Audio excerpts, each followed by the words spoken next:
Hello everyone. तो friends, आज के वीक हम क्लास में पढ़ेंगे कंडीशनल सेंटेंस।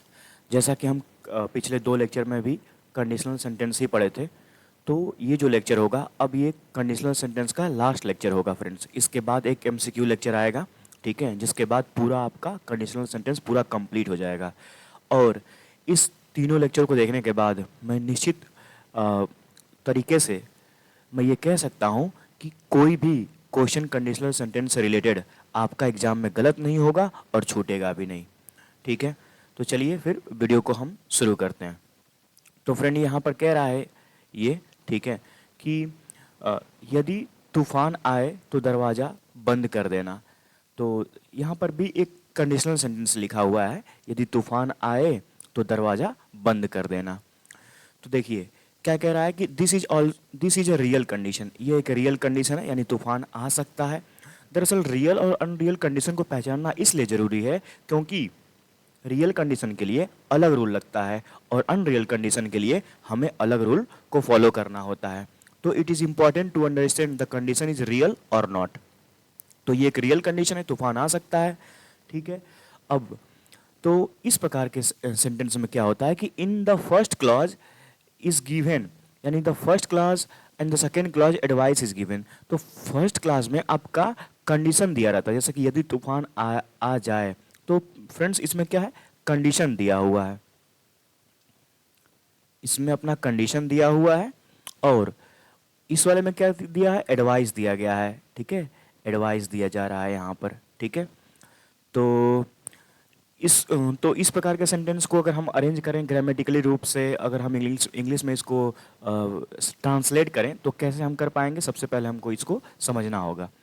तो सबसे पहले हम लोग इन केस का यूज करेंगे या फिर इन केस ऑफ का यूज करेंगे, इन केस या फिर इन केस ऑफ का यूज करेंगे, ठीक है। उसके बाद तुरंत ही क्लॉज ऑफ कंडीशन को हम लोग लिखते हैं और उसके बाद क्लॉज ऑफ रिजल्ट को लिखा जाता है। इस बात को ध्यान में रखिए, यानी इन केस से जुड़ा हुआ जो क्लॉज होता है वो क्लॉज ऑफ कंडीशन होता है। तो अगर हम इसी को यहाँ पर ट्रांसलेट किए हुए हैं, कह रहा है कि इन केस स्टॉर्म कम्स, ठीक है, इन केस स्टॉर्म कम्स, यानी कि क्लॉज ऑफ कंडीशन को फ्रेंड्स हमने प्रेजेंट इंडेफिनिट टेंस में लिखा है, ठीक है। और क्लोज द डोर, यानी जो क्लॉज ऑफ रिजल्ट है उसको हमने इंपरेटिव सेंटेंस में लिखा है, इंपरेटिव सेंटेंस में लिखा है। तो इस बात को समझना जरूरी होगा कि इन केस से जुड़ा हुआ जो क्लॉज रहेगा उसे हम लोगों को लिखना होगा प्रेजेंट इंडेफिनिट टेंस में, और बाकी जो क्लॉज होगा यानी क्लॉज ऑफ जो रिजल्ट होगा उसे हमें लिखना होगा इंपरेटिव सेंटेंस में अकॉर्डिंग टू सेंस। हम इसी सेंटेंस को इस तरह भी लिख सकते हैं, यानी कि जो क्लॉज ऑफ रिजल्ट है उसको हम पहले लिख सकते हैं close the door in case storm comes. तो हम इन दोनों ही क्लॉज को आपस में इंटरचेंज करके भी लिख सकते हैं, इसमें कोई ग्रामेटिकल एरर नहीं है। यहाँ पर देखते हैं कुछ और भी एग्जाम्पल। कह रहा है कि यदि प्रश्न समझ न आए तो उस पर समय व्यर्थ मत करो, ठीक है। अच्छा सा यहाँ पर ये एक सेंटेंस मैं लिखा हूँ, तो आप देखिए, कह रहा है कि यदि प्रश्न समझ में न आए तो उस पर समय व्यर्थ ना करो, न आए। तो यहाँ तो जो अंडरलाइन मैं कर रहा हूँ वहाँ पर वही है आपका क्लॉज ऑफ कंडीशन। और तो उस पर समय व्यर्थ ना करो, ये आपका एडवाइस है या फिर आप इसी को क्लॉज ऑफ रिजल्ट समझ लीजिए। तो क्लॉज ऑफ कंडीशन को हमें कैसे करना चाहिए, देखिए, in case you are unable to understand the question, ठीक है। आपने देखा क्या कि हमने इसको कैसे प्रेजेंट में लिखा हुआ है, सिंपल प्रेजेंट या फिर प्रेजेंट इंडेफिनिट जो भी आप कहना चाहें, तो उसको आप कह लीजिए in case you are unable to understand the question, ठीक है। तो यहाँ से लेकर के यहाँ तक आपका क्लॉज ऑफ कंडीशन है जिसको हम लोग प्रेजेंट इंडेफिनिट या फिर सिंपल प्रेजेंट में लिखे हुए हैं। और बाकी जो है क्लॉज ऑफ रिजल्ट है, don't waste the time on it, ये इंपरेटिव सेंटेंस है। ये इस डोंट का मतलब क्या है, इसी डोंट का मतलब होता है मत, ठीक है, यानी कि मना करना का सेंस जो देता है मत करो, ठीक है। उसी के लिए हम लोग यहाँ पर डोंट का इस्तेमाल किए हैं। डोंट या डू नॉट बात सेम है। तो कैसे हमने इंपरेटिव सेंटेंस को, कैसे ये जो क्लॉज ऑफ रिजल्ट है उसको हमने इंपरेटिव सेंटेंस में लिखा है, इस बात को आप समझ रहे होंगे। यदि विद्यालय जाना तो मुझे पहले ही बता देना, ठीक है। तो कह रहा है कि in case you go to school, in case you go to school, ठीक है, ठीक है, कोई दिक्कत नहीं है। यहाँ पर प्रेजेंट इंडेफिनिट टेंस में यूज हुआ है, ठीक है, प्रेजेंट इंडेफिनिट टेंस यहाँ पर यूज हुआ है। और इनफॉर्म में बिफोर, ये आपका इम्परेटिव सेंटेंस है। इम्परेटिव सेंटेंस ऐसे सेंटेंस होते हैं जो यूजुअली वर्ब से शुरुआत होती है उनकी। तो ठीक है, इन्फॉर्म मी बिफोर, ये इम्परेटिव सेंटेंस का स्ट्रक्चर बना हुआ है। ये सेंटेंस आपका सही तरीके से ट्रांसलेट किया गया है। तो ये तो आपने देखा कि जो टाइप नंबर 5 है उसमें हम इन केस का यूज करते हैं, और इन केस से जुड़ा हुआ जो सेंटेंस होता है, जो क्लॉज होता है, उसको हमें लिखना चाहिए प्रेजेंट इंडेफिनिट में, और यदि वर्ब नहीं है तो हम उसको सिंपल प्रेजेंट में भी लिख सकते हैं, यानी ईजेएमआर का भी यूज करके हम उसको लिख सकते हैं। और क्लॉज ऑफ रिजल्ट को हमें लिखना चाहिए इम्परेटिव सेंटेंस में। तो इसी बेसिस पर किस प्रकार से स्पॉटिंग एरर के क्वेश्चन, किस प्रकार से फिलिंग द ब्लैंक्स के क्वेश्चन एग्जाम में बनते हैं, हम अब उसको देखेंगे। तो कह रहा है in case you made a promise try your best to keep it, ठीक है। तो कह रहा है इन केस यू मेड लिखा हुआ है फ्रेंड, ठीक है। और अभी मैं आपको बताया हूं कि इन केस से जुड़ा हुआ जो क्लॉज होता है उसे हमें लिखना चाहिए प्रेजेंट इंडेफिनिट या फिर सिंपल में। तो इन केस यू मेक लिखना चाहिए, मेड नहीं, इन केस यू मेक होना चाहिए, ठीक है। तो ये यहाँ पर ऑप्शन नंबर जो ए है वो अपना यहाँ पर करेक्ट होगा। और क्वेश्चन नंबर 2 क्या कह रहा है, इसको भी पढ़ते हैं। In case you go to school let sit silently and don't make argument, ठीक है, लिखा हुआ in case you go to school, सही। इन केस से जुड़ा हुआ जो क्लॉज है वो प्रेजेंट इंडेफिनिट में है, कोई दिक्कत नहीं है। गोज नहीं लिखा हुआ है क्योंकि यू जो है आपका प्लूरल सब्जेक्ट होता है, तो यहाँ तो कोई दिक्कत नहीं है। उसके बाद आगे बढ़ते हैं, सीट साइलेंटली, ये इंपरेटिव सेंटेंस है, एंड डोंट मेक आर्ग्यूमेंट, ये भी इंपरेटिव सेंटेंस है, यानी इस पूरे क्लॉज में देर इज नो एरर। तो हम ऑप्शन नंबर डी के साथ चले जाएंगे। क्लियर है? मैं उम्मीद करता हूँ कि आपको समझ में चीज़ें आ रही होंगी। देखिए, जब हम ग्रामर पढ़ते हैं तो इस बात को समझना जरूरी होता है कि हम उसके ईच एंड एवरी पार्ट को ब्रेक करके समझें। सबसे पहला और सबसे इनिशियल स्टेज यही होना चाहिए कि हम उस पूरे सेंटेंस के टुकड़ों में बांट दें, और उसके बाद हम उसे उस पर ग्रामेटिकल रूल जो भी हम अब तक पढ़े हुए हैं, जो भी हमारे दिमाग में चल रहा है ग्रामेटिकल्स रूल्स, हम उन्हें अप्लाई करें। तो जब हम इसमें अप्लाई कर रहे हैं अपने रूल को, तो हम ये देख पा रहे हैं कि इसमें कोई एरर नहीं है, तो सिंपली हम ऑप्शन नंबर ई के साथ चले जाएंगे, कोई इसमें टेंशन की बात नहीं है। अब है अपना टाइप नंबर 6, ठीक है फ्रेंड। मैं ईच एंड एवरी टाइप्स जितने भी मतलब कि कंडीशनल सेंटेंस में बनते हैं, मैंने उसको पूरा करा दिया है। अगर आप पूरे लेक्चर को देखते हैं और इसके बाद जो स्पॉटिंग एरर का जो लेक्चर आएगा, जो एक्सरसाइज का जो लेक्चर आएगा, उसको देखने के बाद आपका पूरा नॉलेज कंडीशनल सेंटेंस पर 100% कंप्लीट होगा। तो टाइप 6 में कह रहा है यदि परीक्षा पास करें या ना करें उसे फीस देना पड़ेगा। देखा आपने, यहाँ पर एक अलग सा पैटर्न बनना है। ये वह परीक्षा पास करे या ना करे उसे फीस देना होगा, वह परीक्षा पास करे या ना करे उसे फीस देना होगा। तो यह एक रियल कंडीशन है फ्रेंड, यह एक रियल कंडीशन है, यानी वो परीक्षा पास भी कर सकता है और नहीं भी कर सकता है। लेकिन शर्त है इसमें, कुछ शर्त ये है कि उसे फीस देना पड़ेगा। वही यहाँ पे कह रहा है कि यदि एक रियल कंडीशन है, यह एक रियल कंडीशन है जिसके एक भाग में वैकल्पिक शर्त का भाव प्रकट होता है, और दूसरे वाले भाग में उस शर्त के प्रति ऑब्लिगेशन का भाव प्रकट हो रहा है, ठीक है, उस शर्त के प्रति ऑब्लिगेशन का भाव प्रकट हो रहा है। करे या ना करे, यानी और का यहाँ पर बात होती है, ओ आर जिसको बोलते हैं। तो जब और की जब बात होती है, उसी केस में हमें वेदर का इस्तेमाल करना होता है, ठीक है, वेदर का WHETHER होता है वेदर। इफ या वेदर हम लोग बोलते हैं ना, तो इफ का तो यूज होगा कंडीशनल सेंटेंस में ही होगा, लेकिन आगे उसी क्लॉज में और नहीं आया रहेगा तो हम इफ का यूज करेंगे, और यदि और आ जाता है उसी क्लॉज में तो फिर हमें वेदर का इस्तेमाल करना होता है। इस बात को आप ध्यान में रखिए। वेदर के लिखने के बाद हम सब्जेक्ट लिखेंगे, सब्जेक्ट के अकॉर्डिंग हमें वर्ब को सिंगुलर और प्लूरल बनाना होगा। ये यस और यस लगा, इसका क्या मतलब होता है? इसका मतलब बस सिंपल सा ये होता है कि अगर कोई वर्ब है, मान लीजिए, ठीक है, तो वर्ब अपने आप में हमेशा होती है प्लूरल, ठीक है। जैसे मैं कहता हूँ यहाँ पर रीड, तो रीड अभी तक है प्लूरल, और इसको यदि हम मुझे सिंगुलर बनाना है तो हम आवश्यकता के अनुसार हम यस और यस जोड़ देंगे, दोनों में से कोई एक को जो ऐड करेंगे।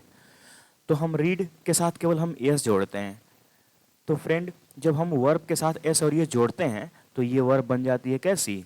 सिंगुलर। ये वर्ब सिंगुलर बन जाती है। तो यहाँ पर ये क्या हो जाएगा? रीड्स हो जाएगा, ठीक है।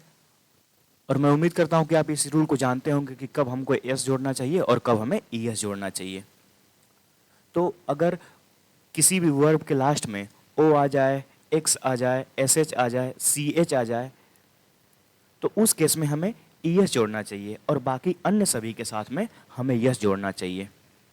तो रीड लिखा हुआ है और रीड लिखा हुआ है यानी डी लास्ट में अंत हो रहा है ना, इसी वजह से हम इसमें केवल एस जोड़ेंगे।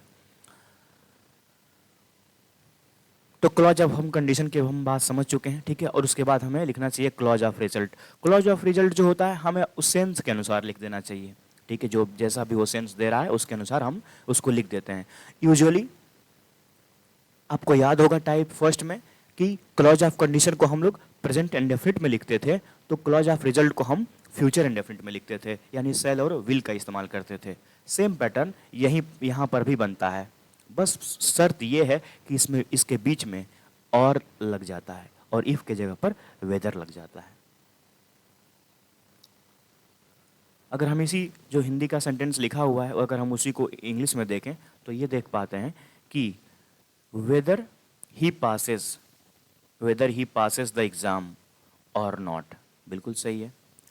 ही विल हैव टू पे फी, तो आपने देखा क्या कि यहाँ से लेकर के यहाँ तक, ठीक है, हमने इसको प्रेजेंट में रखा है और बाकी क्लॉज ऑफ रिजल्ट को सेंस के अकॉर्डिंग हमने उसको उसी टेंस में कन्वर्ट कर दिया है। और यहाँ पर ध्यान देने वाली बात है कि और नॉट लगा हुआ है, और नॉट लगा हुआ है, इसी वजह से हमने यहाँ पर वेदर का यूज हुआ है, किया है। लड़का हो या लड़की, सबको समान अधिकार मिलना चाहिए। तो इसको हम ट्रांसलेट किए हैं किस तरह से देखिए, whether they are boy or girl, simple में लिख दिए हैं, सिंपल प्रेजेंट में लिखे हैं। क्यों? क्योंकि वर्ब तो है नहीं इसमें, तो जब वह सेंटेंस में वर्ब नहीं होता है तो हम उसको सिंपल प्रेजेंट में लिखते हैं। सिंपल प्रेजेंट का मतलब क्या कि हमें इज का, एम का या फिर आर का यूज करना होता है, ये अपना सिंपल प्रेजेंट में चले जाते हैं। और यहीं अगर वर्ब के फर्स्ट फॉर्म के साथ में एस और ईएस लग जाता है फ्रेंड, तो उसी को फिर हम लोग प्रेजेंट इंडेफिनिट टेंस कहते हैं। तो whether they are boy or girl,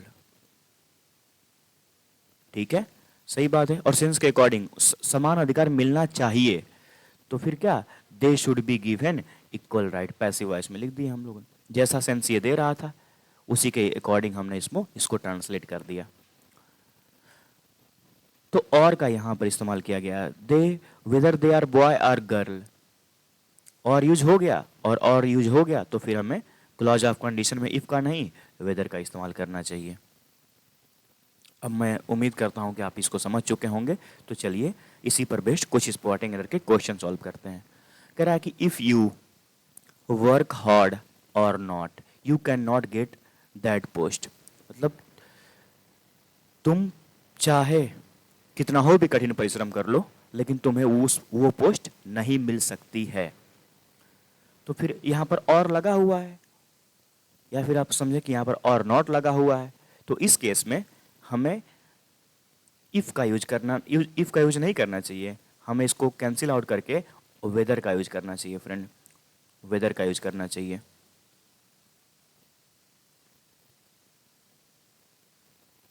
हमें वेदर का यूज करना चाहिए और यही कारण है कि ऑप्शन नंबर जो बी है वो यहां पर अपना करेक्ट होगा।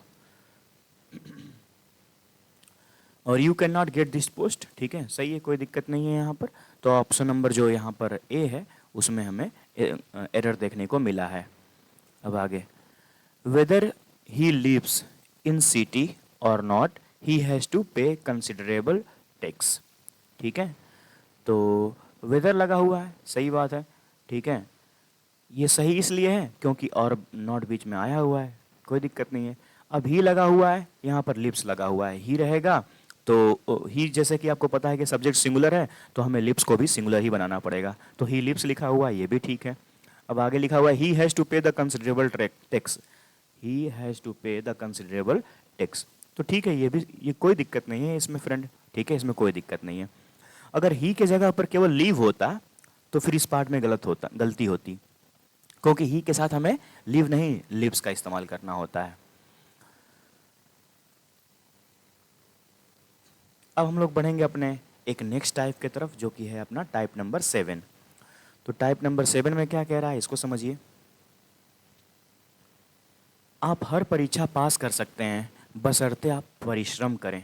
ठीक है, आप हर परीक्षा पास कर सकते हैं बशर्ते आप परिश्रम करें, मतलब यह एक रियल कंडीशन है। अगर आप परिश्रम करते हैं तो आप हर परीक्षा पास कर लेंगे।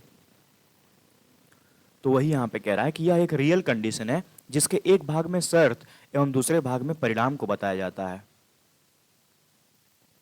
तो शर्त के लिए हम लोग कौन सा वर्ड यूज करते हैं, इसको देखिए। शर्त के लिए हम लोग प्रोवाइडेड दैट या फिर ऑन कंडीशन दैट का भी यूज किया जाता है। अक्सर हमने एग्जाम में प्रोवाइडेड दैट का यूज देखा है, तो आप ध्यान रखेंगे कि शर्त के लिए प्रोवाइडेड दैट का इस्तेमाल किया जाएगा। और इस प्रकार के सेंटेंस में हम यूजुअली क्लॉज ऑफ रिजल्ट को सबसे पहले लिखते हैं। अदर सेंटेंस में, अदर टाइप्स ऑफ सेंटेंस में ये हो रहा था कि हम पहले क्लॉज ऑफ कंडीशन को लिख रहे थे, लेकिन इसमें हमेशा ही हम लोग क्लॉज ऑफ रिजल्ट को लिखेंगे। और प्रोवाइडेड या फिर प्रोवाइडेड दैट से जुड़ा हुआ जो सेंटेंस रहेगा, जो क्लॉज रहेगा, उसको वही होगा क्लॉज ऑफ कंडीशन। तो अगर हम इस पूरे सेंटेंस को ट्रांसलेट करने की बात करें तो हम ये पाते हैं कि आप हर परीक्षा पास कर सकते हैं बशर्ते आप परिश्रम करें। तो क्या कह रहा है यहाँ पर कि you can pass every exam, sense के अकॉर्डिंग हमने यूज कर दिया है। ठीक है, you can pass every exam, मतलब फ्रेंड मैं ये बताना चाहता हूँ कि यहाँ पर आप हर परीक्षा पास कर सकते हैं, ये जो अपना क्लॉज है ये क्लॉज ऑफ रिजल्ट है।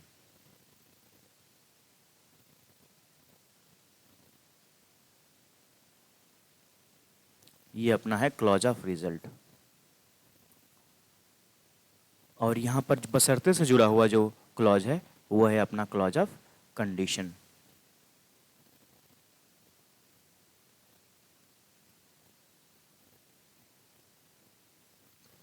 क्लियर है क्या? अब आगे, you can pass every exam provided that you work hard. तो क्लॉज ऑफ कंडीशन को हम हमेशा लिखते हैं सिंपल प्रेजेंट टेंस में या फिर प्रेजेंट इंडेफिनिट में, और क्लॉज ऑफ रिजल्ट को सेंस के अकॉर्डिंग लिखते हैं, अकॉर्डिंग टू सेंस के अकॉर्डिंग हम इसको लिखते हैं फ्रेंड। और इसको हम लिखेंगे सिंपल प्रेजेंट में या फिर प्रेजेंट इंडेफिनिट में। सिंपल प्रेजेंट में हम लिख सकते हैं सेंस के अकॉर्डिंग या फिर प्रेजेंट इंडेफिनिट टेंस में। यहाँ पर प्रोवाइडेड दैट का यूज होगा। ठीक है, प्रोवाइडेड भी होता है, प्रोवाइडेड दैट भी होता है।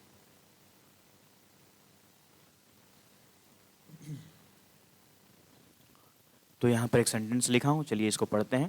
कह रहा है कि मैं आपको 1,000 रुपये उधार दे सकता हूँ बशर्ते आप 1 सप्ताह में वापस कर दें। मैं आपको 1,000 रुपया दे सकता हूँ, ठीक है, यानी कि ये है अपना क्लॉज ऑफ रिजल्ट। शर्त ये है कि आप 1 सप्ताह में वापस कर दें, यानी ये है अपना clause of condition, clause of condition. तो हमने क्लॉज ऑफ रिजल्ट को सबसे पहले लिखना होता है। तो चलिए देखें यहाँ पर, I can lend you 1,000, I can lend you 1,000 rupees. Since के अकॉर्डिंग हमने लिख दिया है यहाँ पर।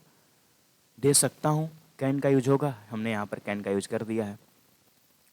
अब आगे के सेंटेंस को, यानी प्रोवाइडेड दैट, अब इसको हमें सिंपल प्रेजेंट या फिर प्रेजेंट इंडेफिनिट में लिखना होगा। तो provided that you return it within 1 week, सही है, you return it within 1 week. You लगा हुआ है, यू एक प्लूरल सब्जेक्ट होता है, इसलिए हमने रिटर्न एक प्लूरल वर्ब का भी यूज कर दिया है, और ये पैटर्न आपका बनता है प्रेजेंट इंडेफिनिट में, तो ये भी ठीक है। कोई दिक्कत नहीं है यहाँ पर। तो इस तरह से हम इसको ट्रांसलेट करेंगे या फिर इस तरह से हम इसको ग्रामेटिकली रूप में इसको अरेंज करेंगे। मैं हमेशा तुम्हारी बात मानूंगा बशर्ते तुम कभी झूठ मत बोलना।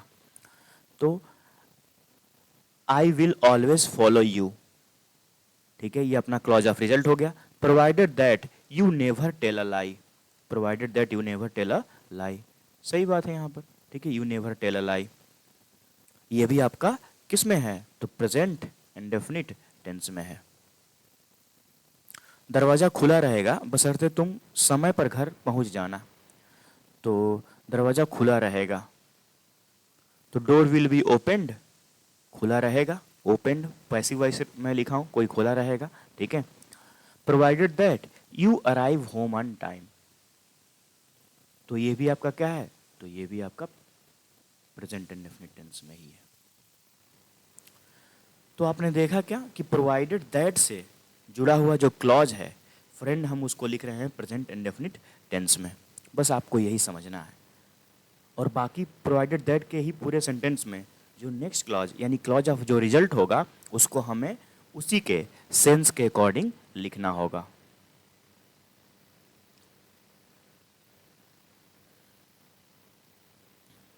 अब इसका अपना नेक्स्ट जो टाइप है उसको पढ़ लेते हैं। टाइप नंबर 8 है यहाँ पर, सेंटेंस को आप पढ़िए।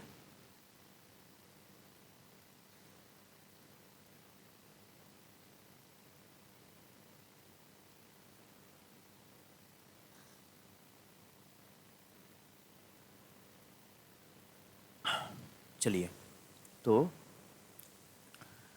यही समय है जब आप पाठ याद करते, यानी इस यही समय है जब आप पाठ याद करते का ये मतलब हुआ कि अभी जो लड़का है वह पाठ याद नहीं किया है और नहीं कर पा रहा है। तो फिर ये कैसा कंडीशन हो गया, समय तो रुकता नहीं है, समय तो चलता चला जाता है। तो इसी यही कारण है कि यह एक अनरियल कंडीशन है, इसमें वो चाह करके भी उस पाठ को याद नहीं कर पा रहा है। क्यों ऐसा, कि this is an unreal condition because person is regretting on the action of the past, regret कर रहा है कि यही सही समय होता जब हम पाठ याद करते हैं, यानी वो और किसी काम में बिजी है। तो इस प्रकार के सेंटेंस में क्या स्ट्रक्चर बनता है, ये इंपॉर्टेंट है फ्रेंड, ठीक है, इसको मैं अभी लिख देता हूं, इस एग्जाम में खूब क्वेश्चन बनता है, खासतौर से जो टीजीटी की तैयारी करते हैं उनके लिए ये इंपॉर्टेंट है टाइप। शर्त के लिए इसमें हम लोग इट इज टाइम या फिर इट इज हाई टाइम का यूज किया जाता है, और इट इज टाइम या फिर इट इज हाई टाइम का प्रयोग किया जाता है, और इसके बाद वर्ब के सेकेंड फॉर्म का यूज किया जाता है, ये इंपॉर्टेंट है।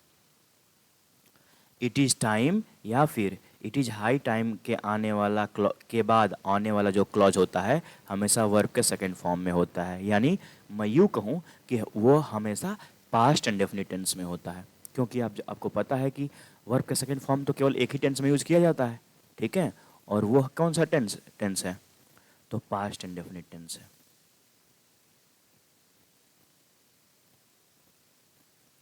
पास्ट इंडेफिनिट टेंस में ही हमको वर्ब के सेकेंड फॉर्म का यूज करना चाहिए।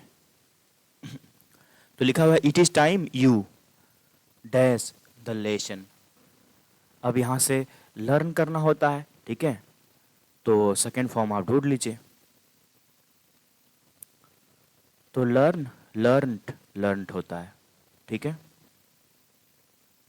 तो अपना यहां पर जो बी है वो सही हो जाएगा।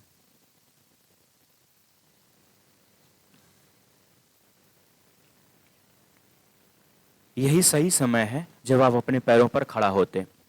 तो it is time you stand, नहीं स्टैंड का तो वर्ब का सेकंड फॉर्म होता है स्टूड, तो हमने यहाँ पर स्टूड लिख दिया है, ऑन फीट, सही है। It is time you stood on your feet. तो इट इज टाइम लग जाता है तो आप ये रिलेट नहीं करेंगे कि पहला क्लास तो सेकंड क्लास जो है वो पास्ट में है तो फर्स्ट क्लास को भी हमें वाज में लिखना चाहिए, नहीं, ऐसा नहीं है।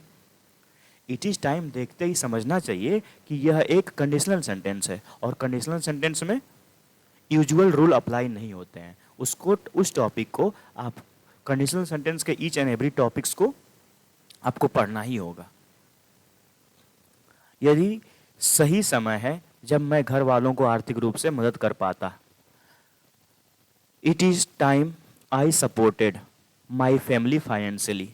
ठीक है, ये आपका होना चाहिए। आई सपोर्टेड यानी वर्ब के सेकेंड फॉर्म का यहाँ पर यूज हुआ है। फ्रेंड्स, मैंने बहुत प्रैक्टिकल एग्जाम्पल लिए हैं, है ना, जिसके थ्रू आप अपने चीज़ों को रिलेट कर पाएँ। और दरअसल लोग अक्सर पूछते हैं कि सर हम कैसे इंग्लिश को तैयार करें। सच बात तो ये है कि इंग्लिश को तैयार करने का एक बेस्ट तरीका ये है कि आप जो जो सेंटेंस पढ़े हुए हैं, जो चीज़ आप जानते हैं, तो try to utilize that knowledge in your daily life. आप उनका यूज करें। एक दूसरे से बात करते समय आप जो है उस ग्रामेटिकल रूल्स का या फिर उस वोकैब का, उस सिनोनिम का ट्राई टू यूज़, तब वो जाकर के अच्छा समझ बनाएगी। It is high time you leave the home to go abroad and study. उसके बाद है नो एरर। तो यहाँ पर पार्ट बी में एरर है। क्यों?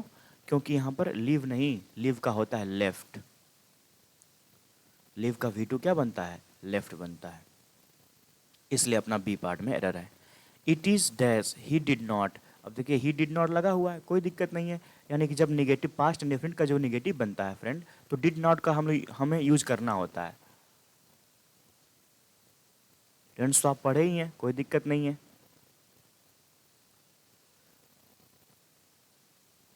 तो इट इज़ के बाद हमें फिर टाइम का यूज करना चाहिए। It is time. It is moment नहीं होता, इट इज़ चांस भी नहीं होता, इट इज़ अपॉर्चुनिटी भी नहीं होता। अब इसको वही कर पाएगा जो पढ़ा होगा, नहीं तो बाकी लोग कंफ्यूज हो जाएंगे कि सर इट इज़ के बाद मोमेंट रहेगा कि चांस रहेगा कि अपॉर्चुनिटी रहेगा। फिर वो सेंस के अकॉर्डिंग जाने लगेंगे, और जब सेंस के अकॉर्डिंग फिर जाएंगे तो फिर वहाँ पर अब यहाँ पर दिक्कत होने लगेगी, क्योंकि इट इज़ के बाद टाइम ही आता है। तो option number A will be correct. और देखिए, it is high time you dash on bed to take some rest. ये उचित समय होता है जब आप बेड पर यानी कि पोजीशन ऑफ रेस्ट में आकर के थोड़ा बहुत आराम कर लेते हैं। तो क्या होगा? ले, लाइड, लेड, लीड।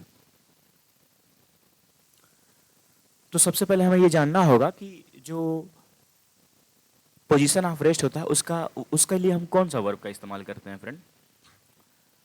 तो होता है लाई, ले, लेन। ये होता है आपका पोजीशन ऑफ रेस्ट। ये वर्ब खूब पूछा जाता है,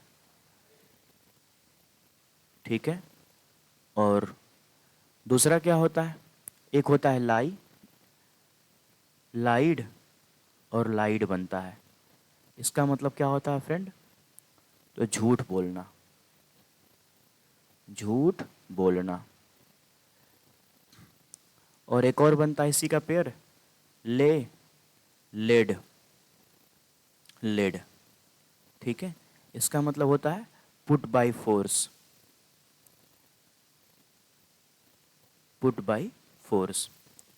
और एक और बनता है जो थोड़ा सा अलग बनता है इसका, बस इसका जो प्रोनाउंसिएशन है वो थोड़ा सा डिफर करता है, लीड। ठीक है, इसका मतलब होता है नेतृत्व करना। ये 4 पेयर बनते हैं, 4 कंफ्यूजिंग पेयर बनते हैं। अब यहाँ पर ऑन बेड की बात कर रहा है, यानी पोजीशन ऑफ रेस्ट की बात कर रहा है। तो पोजीशन ऑफ रेस्ट की बात कर रहा है, यानी इसमें से कोई हम को किसी को चूज करना होगा। और हम जानते हैं कि इट इज़ हाई टाइम या फिर टाइम, इट इज़ टाइम के बाद वर्ब के सेकेंड फॉर्म का यूज करना होता है, यानी हमें ले का यूज करना होगा। अब हम ले यहाँ पर है, उसको चूज कर लेंगे। हम यहाँ पर लाइट भी था और लेट भी था, लेकिन लाइट का मतलब तो झूठ बोलना होता है और लेट का मतलब पोजीशन ऑफ रेस्ट होता है, और ये तो बिल्कुल नहीं होगा क्योंकि ये लीड है, ये तो V1 ही है। तो इस प्रकार से हम अपने आंसर को, ऑप्शंस को कैंसिल कर पाएंगे। आप फ्रेंड्स, ये मैं चाहता हूँ कि आप इसको याद रखें। अब आगे क्या रहा है? It is high time you are starting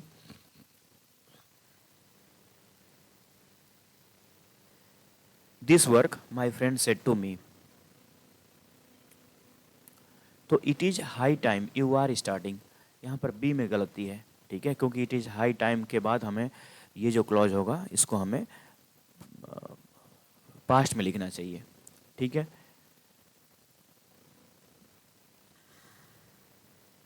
बढ़ते हैं अपने क्वेश्चन टाइप नंबर 9 पर। तो टाइप नंबर 9 में हम लोग क्या देख पाते हैं कि वह ऐसे बात करता है मानो देश का प्रधानमंत्री हो। तो इस प्रकार के हिंदी वाक्यों के एक भाग में रियल कंडीशन तथा दूसरे भाग में अनरियल कंडीशन बताया जाता है। बिल्कुल, वह ऐसे बात करता है, यह तो आपका रियल कंडीशन है, ये आपका फ्रेंड रियल कंडीशन है।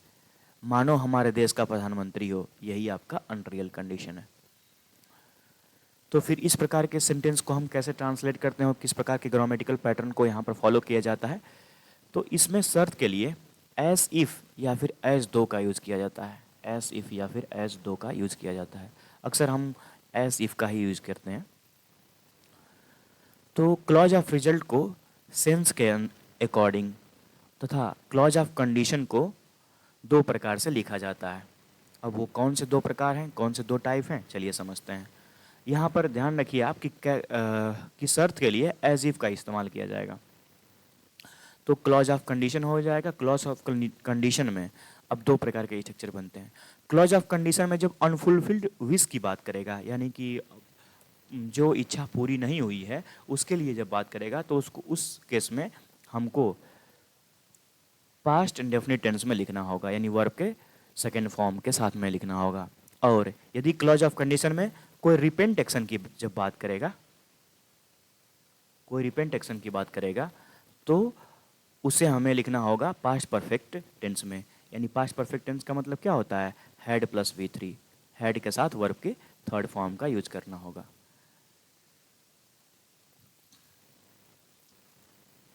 ही talks as if he were prime minister of our country, ठीक है, वो ऐसे बात करता है। अब यहाँ पर आप कहेंगे सर V2 का तो यूज हुआ नहीं। V2 का यूज नहीं हुआ, क्यों ऐसा हुआ, क्योंकि यहाँ पर वर्ब नहीं है। यही तो आपका है क्लॉज ऑफ कंडीशन, या फिर हम यूं यूं कहूं कि यही तो है आपका अनरियल कंडीशन। तो अनरियल कंडीशन को जब अनफुलफिल्ड विश होता है, उस केस में हमें अगर वर्ब दी होगी तो वर्ब के सेकेंड फॉर्म का यूज करेंगे। अगर वर्ब नहीं होगा, ठीक है, यानी केवल और केवल ऑब्जेक्ट दिया होगा, तो वहाँ पर जो हेल्पिंग वर्ब का यूज होगा वो हम लोग वर का इस्तेमाल करेंगे।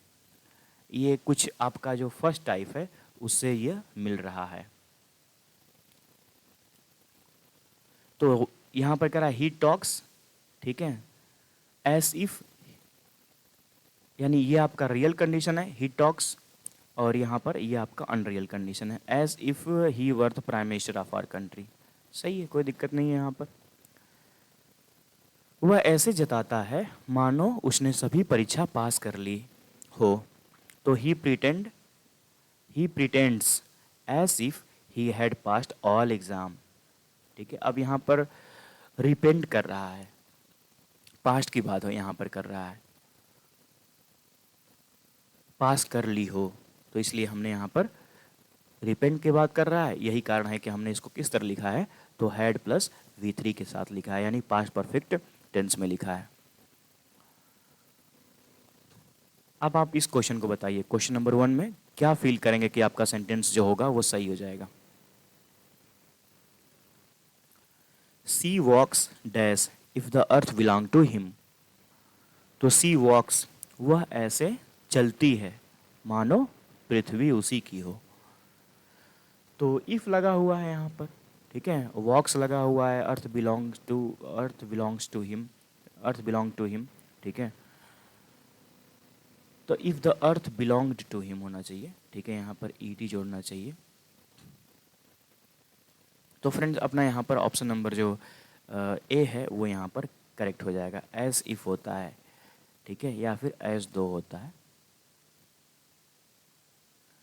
तो अक्सर हमने देखा है कि एज इफ ही पूछा जाता है। तो he talks as if he knew everything, ठीक है, अब यहाँ पर वर्ब आई है तो वर्ब के सेकेंड फॉर्म का यूज हो गया है। अगर हम एक ऐसा पर्सन जो सब कुछ जानता हो, उसको हम लोग ओमनिशिएंट बोलते हैं, सर्वज्ञ जिसको बोलते हैं। तो जब हम सर्वज्ञ कहेंगे उस वक्त वर V2 गायब हो जाएगा, तो V2 हट जाएगा, तो फिर हम लोग क्या लिखेंगे, वर का इस्तेमाल करेंगे। तो हम यही लिखा हूँ यहाँ पर कि he were omniscient, he talks as if he were omniscient. तो यहाँ पर ही वर का यूज कर देंगे। क्यों? क्योंकि यहाँ पर ही आया हुआ है, उसके बाद कोई वर्ब नहीं है, डायरेक्ट यहाँ पर ऑब्जेक्ट आ गया है। तो इसलिए अपने मन से हमको क्या करना होगा, वर का यूज करना होगा। ये pattern, he hopes as if he had done tremendous effort in the upliftment of the company. सही है, इसमें तो कोई दिक्कत नहीं है। ही होप्स लिखा हुआ है, यानी ये प्रेजेंट इंडेफिनिट में है, कोई दिक्कत नहीं है। और बाकी जो है वो रिपेंट की एक्शन की बात कर रहा है, इसलिए हैड प्लस V3 की बात यहाँ पर कर दे रहा है।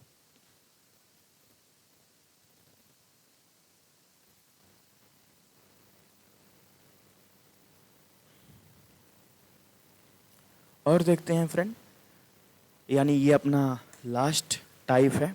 कह रहा है कि काश आप हर परीक्षा पास कर लेते हैं, या फिर हम इसी को कहें कि काश आप हर परीक्षा पास किए होते। तो हम इसको किस प्रकार से ट्रांसलेट करेंगे, सबसे पहले उसको देखने से पहले हम इसके रूल्स को और इसके खासियत को समझते हैं। तो ये कह रहा है कि यह एक अनरियल कंडीशन है, ठीक है, जिसके द्वारा आप पास्ट टेंस में किसी कार्य को रिग्रेट का भाव प्रकट किया जाता है।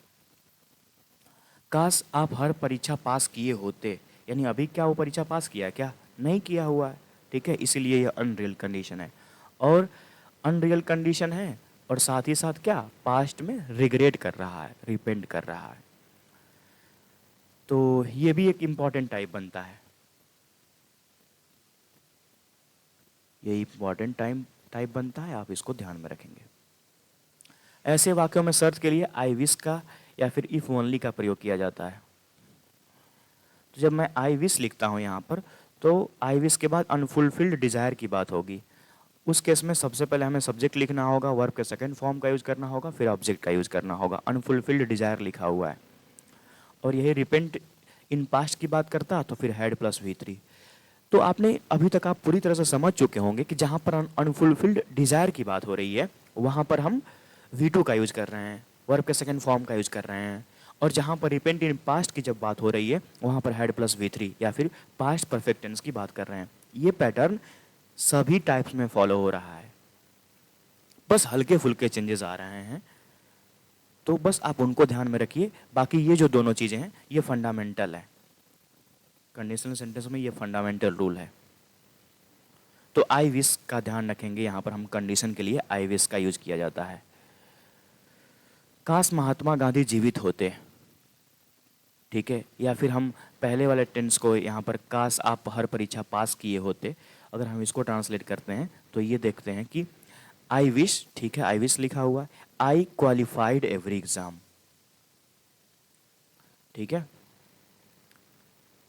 तो पहले वाला अगर आप देखें, काश आप हर परीक्षा पास कर लेते, ठीक है, तो कर लेते, तो यानी कि अगर अनफुलफिल्ड डिज़ायर है तो हमने यहाँ पर V2 का यूज़ कर दिया है। लेकिन हल्का सा मैं हिंदी में चेंज कर दिया हूँ, देखिए, काश आप हर परीक्षा पास किए होते, अब रिपेंट इन पास्ट की बात करने लगा। तो इस केस में हमें क्या करना चाहिए, आई wish I had qualified every exam, ये होगा। काश महात्मा गांधी जीवित होते, आई विश महात्मा गांधी अलाइव्ड, ठीक है, अलाइव लिखा हूँ तो भी सही है, या फिर वुड अलाइव लिखता तो भी सही है, कोई दिक्कत इसमें नहीं है। अब आगे, आई विश महात्मा गांधी, उसी को यहाँ पर फिर से दे दिया हूँ, ठीक है। क्या होगा यहाँ पर अगर आप देखें तो, आई विश महात्मा गांधी, अगर अलाइव लिखना है यानी कि आई विश के बाद हमें V2 का यूज़ करना होगा, इस तरह समझिए, ठीक है। तो फिर V2 का यूज़ करेंगे तो अलाइव लिख दीजिए, ठीक है। नहीं तो जो ये जो सेंटेंस होता है, ये जो सेंटेंस होता है, ठीक है, वुड अलाइव, तो विल का पास्ट क्या होता है, वुड ही तो होता है। तो हम यहाँ पर फिर वुड लिख दिए, और वुड लिखने के बाद आप अलाइव लिख सकते हैं, कोई दिक्कत नहीं है। तो इसमें A और B दोनों ही सही हो जाएगा, ठीक है, दोनों ही भरिए। अगर वुड नहीं लिखते हैं तो वुड लिखते हैं तो V1 का इस्तेमाल करिए, वुड नहीं लिखते हैं तो फिर V2 का यूज करिए। I wish I dash the PM of India, तो आई विश लिखा हुआ है I were the PM of India, तो he wish he had passed the examination with first division, ठीक है। काश वह सभी परीक्षा को, काश वह अपने परीक्षा को फर्स्ट डिवीज़न के साथ पास किया होता। रिपेंट की बात कर रहा है यहाँ पर, ठीक है। तो हैड प्लस पास्ट का यूज हुआ है तो सही है, नो एरर है इसमें। I wish he saw you, I wish he saw you when you were living in England, ठीक है। I wish he saw you when you are living in England, तो काश वह तुम्हें देखा होता जब तुम इंग्लैंड में रह रहे थे। रह रहे थे मतलब वो व्यक्ति इंग्लैंड में रह रहा था लेकिन वह देख नहीं पाया, तो ये पास्ट का रिपेंट कर रहा है, पास्ट के एक्शन को रिपेंट कर रहा है। तो रिपेंट कर रहा है इसका मतलब क्या होगा, he I wish he had seen you, had seen का यूज होगा यहाँ पर।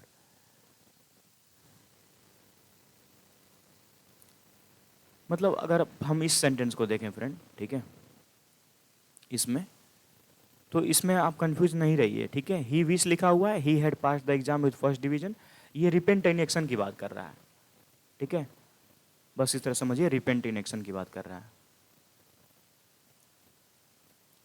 अगर रिपेंट इन एक्शन की बात नहीं करता तो फिर कोई दिक्कत नहीं है, आप वर्ब के सेकंड फॉर्म की बात आप लगा देते, यानी हेड को काट करके आप पास्ट की बात कर देते, कोई दिक्कत नहीं। तो it depend on your sense कि आप कैसे इस प्रकार कैसे रिपेंट इन एक्शन समझते हैं या फिर अनफुलफिल्ड डिजायर की बात यहाँ पे करते हैं।